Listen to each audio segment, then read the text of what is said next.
Hi guys, welcome back to Simply Fujica, a place for budding and inspiring entrepreneurs, for those folks who want to start their own home care agencies, and also for our leaders who work in our corporate environments.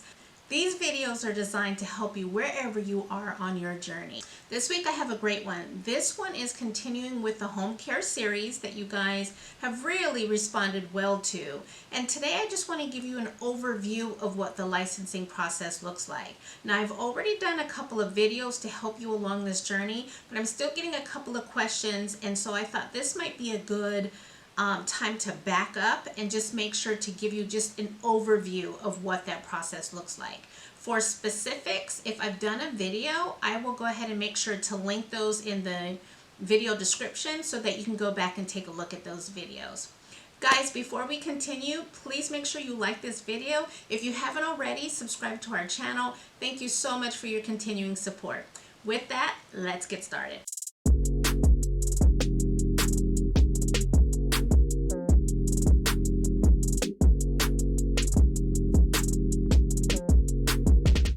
So for this video, guys, I have come up with 3 tips, 3 areas of consideration that will help you not only understand what the licensing process looks like, but then also for you to think of what you need to consider once you're licensed, because that's when everything really starts, is once you receive that license to operate. So with that, let's get started. The first topic that I have for you to consider are your business considerations. So remember, as you're running a home care agency, that's an actual business. And so you need to run down all of the things that it takes to start that business. What is your business name? What is going to be the name of your home care agency? You're going to need an FEIN. What is your business structure? And guys, I have actually done a video on business structures. Again, I will make sure that that is linked into the video descriptions at the end. So make sure you watch that one. But you need to understand what your business structure is. Part of your business considerations will depend on the regulations of your state. I've mentioned this before too, because it really depends on if you're going to want to operate your business in terms of a rental space. Are you able to operate at a home? Again, this is something you want to make sure you understand. If you're in a regulated state, what does that regulation say in terms of where you can operate your business? In addition to that, the last item that's really important for your business considerations is a business plan. A business plan. A business plan is just that. How do you plan to go about your business? So this will talk about how do you plan to scale your business? How do you plan to grow it? What are your service hours, your service areas? What's your mission statement, your vision? What is your vision as a business owner? Also, how do you plan to staff? What monies are you anticipating coming in based on what you charge? And then obviously after paying your necessarily insurances, paying your staff, paying your rent. So just really, how do you plan to establish and scale this business once it's established? These are some of the conversations that you really need to vet through in order for you to really understand, is this a business? Not only understand, is this a business that you want to do? This is not only important in terms of understanding who you are as a business, but it also just serves as a guide in terms of where you're at in the process and then what are those next steps. The second consideration I have for you are your licensing considerations. Now, again, I just wrapped a couple of weeks ago or a couple of videos ago. What are the licensing forms necessary in order for you to turn in a complete application to the state or to that governing authority in your area? I will go ahead and link that video so that we don't waste a lot of time with it here. The reason why I added licensing into this as a consideration, it's because that is what you are going to need in order for you to be in compliance with your state as it relates to, if you're a regulated state, making sure that you have the license necessary to own and operate your business. The second piece of this, though, is I'm getting a lot of questions about, do you need to have a background check prior to you submitting your application? And the answer to that is yes.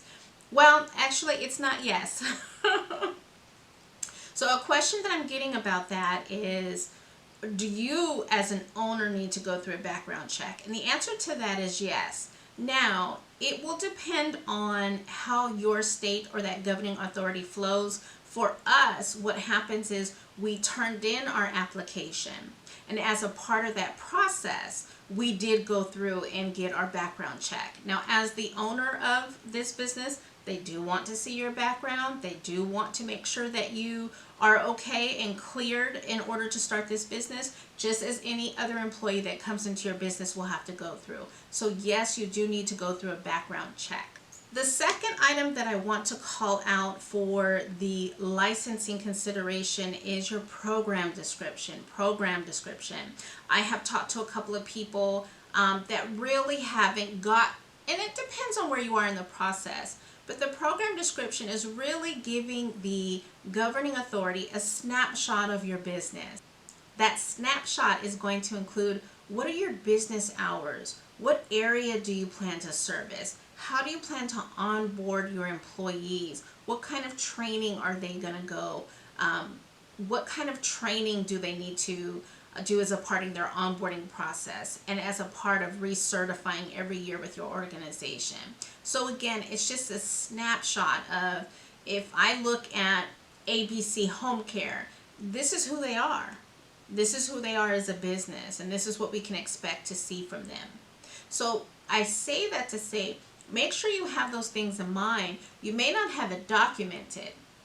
However, you should be able to speak to who you are as a business and what you plan to do to enforce who you are as a business. Guys, the third and final tip is your operational considerations. Operational. So you have received word from the state or that governing authority that you are licensed. You're excited, you celebrate, but then you really have to get going. And so part of getting going is standing up your business. How are you now going to operate? And you've already laid that all out, right? You've already laid that out in your program description. You've laid that out in your policies and procedures, your servicing forms, all of those things that you've already created in order to go into the licensing. So now you have to operate as a business. The first thing I want to talk about is the staffing. Guys, you got to make sure you have a staffing plan. How are you attracting these home care, home health aides to your business? Good, reliable home care, home health aides. How are you establishing a referral policy so that if you bring on good home care aides, well, quite naturally, you want to bring on more people like them. So do they have referrals for you? And in that case, do you have a referral program that you can offer your home care aides to bring in some friends, relatives that they know that may want to join your company? So that's just part of it. Are you going to be posting job positions in order to keep that pipeline going? Because I've mentioned before in a couple of my videos, the staffing is not a one and done. It's going to be an ongoing process to ensure that you have adequate coverage for your clients as you get more and more, because we know that business is going to do well. So you want to make sure that you have adequate staff in order to meet your patient's need.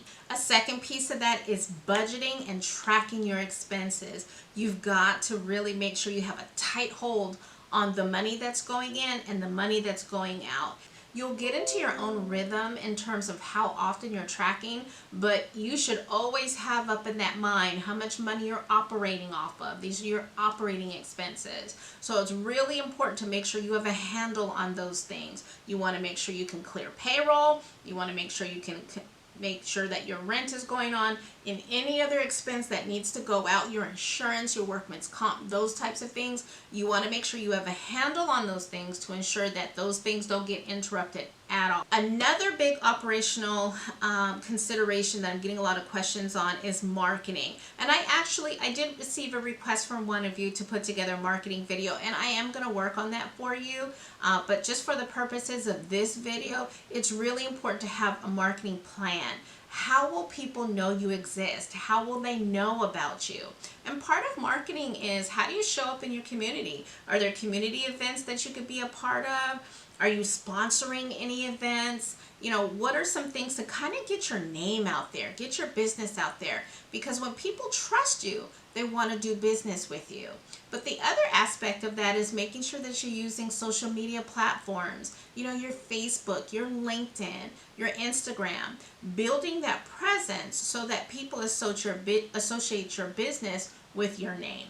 One item that I neglected to mention as it relates to licensing that I want to make sure I go back to is licensing is not only with that state or that governing authority. Remember, for most cities that you operate out of, there's got to be a city license, a license in order for you to do business in that city that you must apply for as well, to make sure you're in compliance both with the city and with the state. I wanted to make sure that I mentioned that.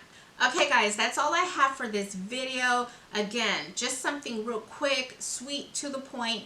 After I have some consultations throughout the week, I really try to make note of questions that I'm receiving a lot so that I can turn them into videos for you so that you guys have that information as you're going through the licensing process.